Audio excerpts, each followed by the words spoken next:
What's going on, guys? Welcome back to another video. Today's video is going to be slightly different, and it's already different because I forgot to add an intro. So what you're seeing behind me is the video you're about to see.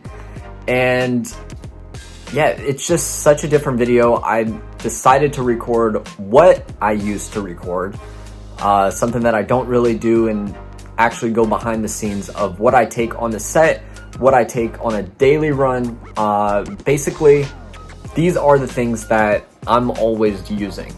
So I hope you guys enjoyed the video. If you have any questions about any of the equipment that I show, definitely ask the questions down below and I will be happy to respond. But anyhow, I'm gonna let you guys get on to this video and see what's inside my bag. Here is the new bag that I got. It is a Peter McKinnon collab with Nomadic. It is the Luma 18-liter bag. I just needed something that was going to better protect my equipment and look a little bit nicer when I'm on the go.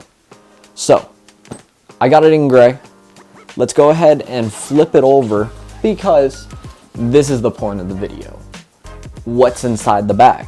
These little things, these little dividers are so much better than the foam pads on the Brevity bag. The price difference is $100 difference. The Brevity bag was only, I believe, $115 to $120, whereas this bag is almost $200. This is where my camera would be first and foremost. Obviously, the camera is right there. Here is that 85mm I was talking about. It's just the Canon 2.0 85mm. I've used it so much. I'll throw up a few pictures and a few videos of when I've used this. Keeping inside the dividers, I've got the 24 to 50mm lens. This is a kit lens. I got it off of Marketplace just to have a variable lens. That is my cat. You can see her claw right there. Inside here, the DJI wireless microphones. I am currently using one of them in the transmitter. I've got my Peak Design camera strap here. I don't like wrist straps. I always carry a neck strap because I find they're more convenient. From SmallRig, I've got a top handle. This one is a side handle. It comes with an Allen wrench on the bottom, which I think is fancy. And it magnetizes right inside. So if we turn it, I've got my SSD, hard drive, a couple more cables. This is GoPro batteries. This is some highlighters and Sharpies just in case I need to mark up a script of some sort. I've got crazy glue just in case anything happens that I need to glue something back together really fast. I've got Band-Aids because you never know on my little trips. This right here is my brand new Anker power bank. It's a portable charger, 165 watts. The battery life is amazing.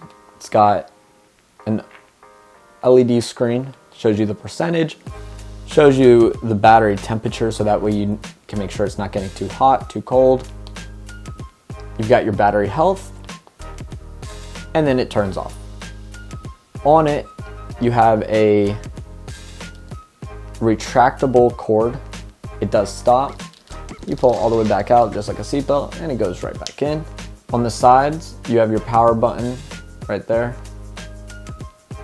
You also have a USB-A and a USB-C. So you got two different cord placements right there. You charge in through there. Along inside there, I also have a GoPro Hero 8. On the front of the bag right here is a hidden pocket. If we go ahead and find the zipper, unzip that, and inside I've got my wallet. So this is the DJI Ronin RS3. It is the combo set, so it came with this arm that I can hold extra while I'm, getting a good shot. Now, I'm not going to show you too much on this because this is pretty generic.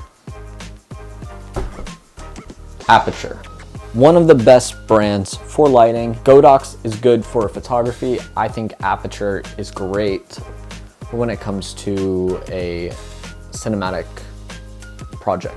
Here we have the Aputure Minis, MCs. There's 4. This was a pack for $500, and it came with a few other things such as a diffuser. And that diffuser helps out a ton if you are vlogging. If you are not vlogging and you just need more light on your subject, try to stay away from this if you can. Just back away the light just a tad bit and you can get away from using a diffuser. It takes away a lot of the light. Now let's get to something big. Right here is the Amaron 300C. Aputure and Amaron are very similar. They are not the same brand. Amaron is just a little bit more affordable, in my opinion. And there she is. So if we go ahead and take this out, she's a hefty one. It's got the cover on it. You've got a C-stand mount right here. There she is, Amaron 300C. The cooling system is amazing on this. As you can see, top and bottom has ventilation. On the back, you can see the screen. You've got push buttons as well as turn knobs. There is a Bluetooth setting. I have yet to figure that out, but I haven't really needed it. One thing I hate about the 35mm lens is it's messing me up right now. It just doesn't like to keep focus sometimes, even if the exposure is correct. Here is the, I don't know what this is. I'm just gonna call it a cone. Inside here is something that's not included, but I highly recommend getting, and it's a diffuser cover. Basically, you just attach it via Velcro on most Godox light stands. However, I just use one of those bungee straps and tie it onto the cone, and it just sits here like that.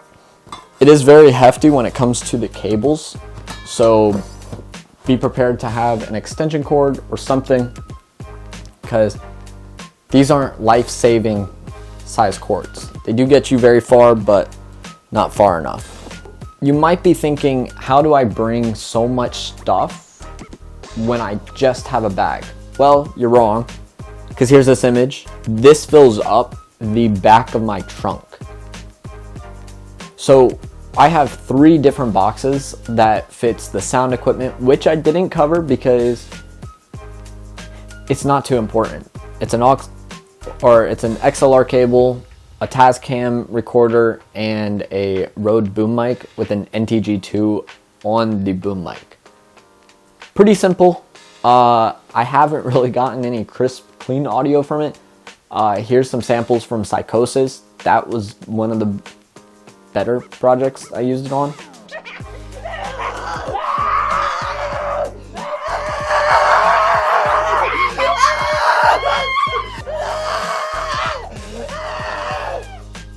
Other than that, I don't use sound for anything unless I'm using these little microphones, which were a game changer because I could just clip it on and we're done. I had the little lapel, so if I wanted to add a little lapel, I could, but we're not going to, because guess what? We're solo dolo, so we don't need all of that. You're also wondering, well, how do you film? Like, what's your process? I have everything written down in a notebook, so when I go out onto a set, I just go, okay, let's shoot. There's no given. There are some times that I go onto a set and I'm like, ooh, how am I gonna light this scene? How am I gonna, how am I gonna move these people and choreograph a scene? Most of the time I don't have that problem because I read it down and, plan ahead. But other than that, you just gotta be creative, man. Just be creative. I will always say that because most people, and I'll rant about this later at the beginning of the year because I've got to get my mind off of it, but a lot of people are copycats. A lot of people think they can be creative, and guess what? They try to do what you do and they can't do it. They're gonna keep pushing stuff out because they're going to try to be like you, but they aren't you. So keep doing you. Keep being yourself. Keep putting out the stuff you're creating. Don't try to copy someone. Be that inspiration for others. Be the motivation for others. And go out, have a great time filming. Basically, that's the end of the video. I didn't want it to be too long. So I hope you guys enjoyed a little sneak peek into the life of me, the equipment I use, and hopefully it kind of gave you some inspiration on what you should choose next. I get that question all the time, is what camera is good and what settings should I use? Those are brilliant questions, and most of the time it's per project. It depends on what you want in that project, whether it's a style, the look of it, you know, if you want a blurry background, you have to have something that can drop that aperture so that way your focal point isn't, you know, super far. And I'm not gonna bore you with all the logistics of that, but just know the camera really doesn't matter. It's how you shoot and how you want to tell your story in that art form. So you guys could go out and take the worst pictures, and then you could be like, this is my style. Congrats on you, buddy. Because listen, you're doing it and somebody else isn't. They're sitting at home and they're going, I don't know if I should post this. And you posted it, so good job. Now, I'm done rambling. I hope to catch you guys in the next video. So if you want to stick around, click the subscribe button. It's free of charge. This isn't Netflix, this isn't Peacock. This is Bleak Sky Films. Thank you for watching. Like and subscribe. Peace out. Okay, I just got done putting away all my stuff, but don't hate me. I'm just wondering, would you guys enjoy a video where I kind of just yapped about projects, talked about the pros, the cons, different highlights from different projects, but doing it all Minecraft? And basically just record a Minecraft video, overlay some yap session over top of it, and call it a day. How would you guys like that? Is that something you'd be interested in? Comment down below, I need your help.